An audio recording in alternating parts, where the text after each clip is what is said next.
Hey everybody, good morning and welcome back to Bold TV. We have my friend Betsy Ashton. She is an artist and writer. Welcome, Betsy. Thank you. I'm delighted to be here. Thank you for inviting me. And I'm here happily to talk about an exhibit that just opened. Yes. We had a big crowd on Saturday night, and it's now at Portraits of Immigrants, and it's at St. Thomas Church on 5th Avenue and 53rd Street, otherwise known as a few steps from MoMA and 2 blocks from Trump Tower.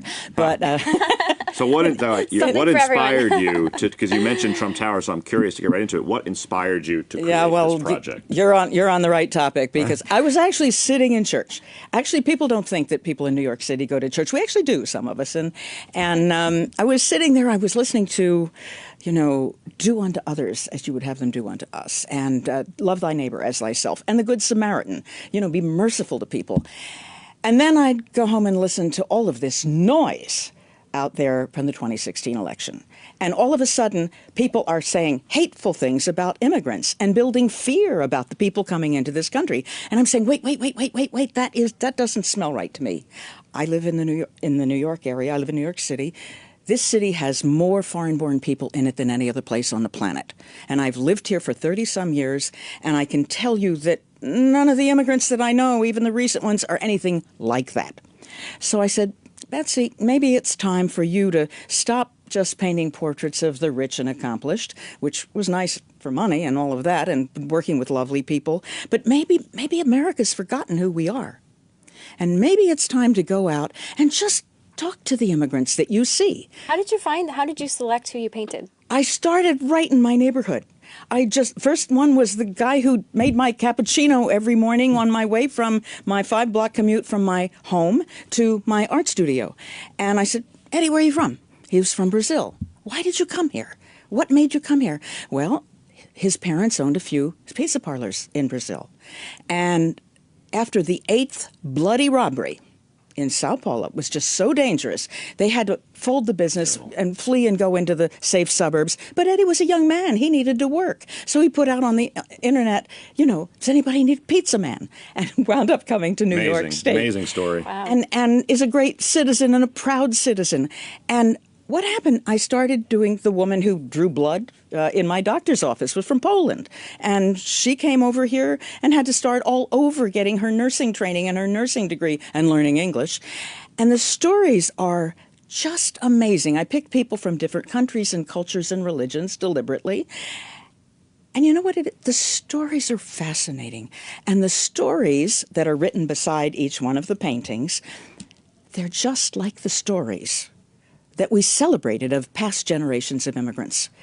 And they are gutsy.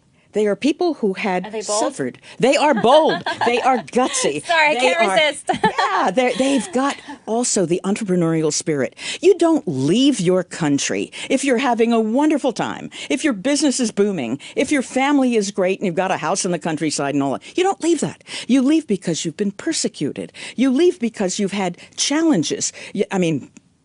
The government hates you or something. So I'm a descendant of Quakers who came over here with William Penn. We had a head start getting here. But we were pushed out of England. The people who built this country were immigrants who came here because of the suffering and the problems, whether they were economic or political or religious, where they came from. That, folks, is what made America great. Right. It's always important. Human We've capital. always been a startup country. Absolutely. Yep. So I guess you're not a fan of the current immigration policies of this administration. I'm ashamed of what's going on. It's like kicking the sand in the face of the Samaritan lying in the road. I interviewed one of these women who came up from Guatemala. Now, she came up 20 years ago. She came up by herself. I wanted to find out, why would somebody do that? Why would you put yourself in harm's way? Because you're probably going to get raped up there. You have no protection. You're in a lawless situation coming up through Mexico and then coming across the border at night. Why did she do it? Because her husband abandoned her with their 5 children, ages 3 to 16. She went out to get a job, but the only job she could get was doing laundry. Right. And her children were starving. When your children are starving, you don't have money, you don't have the months and months to try to apply to get visas. She was given a choice. They said, you can become a prostitute and she's a good religious woman. She said, no, no, no, no, not indecent work. Or you can leave the country, go get a job in the United States, and send money back. That's what she did. She won't talk about the journey. She's terrible, terrible. She came here. She's a housekeeper. Right. So, Betsy, we got a viewer comment. Roxy Monroe says those immigrant portraits are fantastic. I think a big distinction that the president has made, because after all, he's married to an immigrant.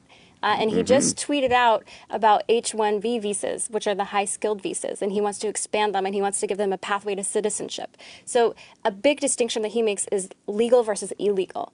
And when you have Americans who, and the U.S. Civil Rights Commission looked at the effect of illegal immigration on U.S. wages, and they found a depressing effect.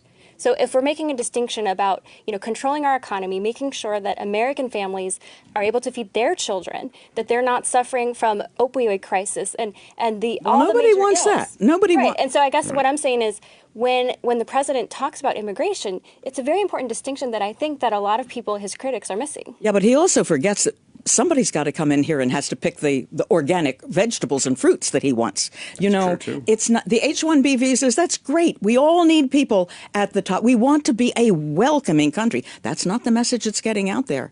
Well, believe me, I've talked to people. He wants to do it legally. You talk about the Good Samaritan. I have to go back to this. Why do you think so many evangelical Christians and religious voters and values voters, given what you've just said about Good Samaritan and the teachings in the Bible, have thrown in for Trump? I cannot understand that. I absolutely can't understand it. It is not the Bible as I know it. It is not religion and morality as I know it. I just do not understand. They've bought into the fear that he's stoking. What he's saying about the immigrants is like saying, oh, a plane crashed. We're never going to let another airplane in the country. We're going to ground them all. And of course, plane crashes are terrible and they get massive coverage because people died, and it's awful. But why don't we ground the planes? We don't do it because we know that 8 million people landed safely that day, and the day before, and the day before, and the day before that, and that air transportation is a good thing, and the world is filled with retired pilots. I mean, the fact of the matter is the immigrants, the real story, are the 8 million, the many millions who are here, and they're not in prisons. And by the way, they're not working at dirt poor salaries very long. New American Economy, which does facts, studies the economic effect of immigration, wonderful place, they will tell you that the immigrants are very fast to get more. And look, we got to wrap, Betsy, so thanks so much for joining us. I think the important distinction is that this president is absolutely pro-immigrant. He is very pro-immigrant, and I think we can continue this conversation. I think the world would quite a few immigrants that might disagree with that. He wants to stop illegal immigration because that is a broken problem right now. And so let's have you back, Betsy. I would love to. We need comprehensive immigration reform, not hatred and fear. Yeah. I think we can all agree on that. Thanks, Betsy. And make sure to check out the artwork there.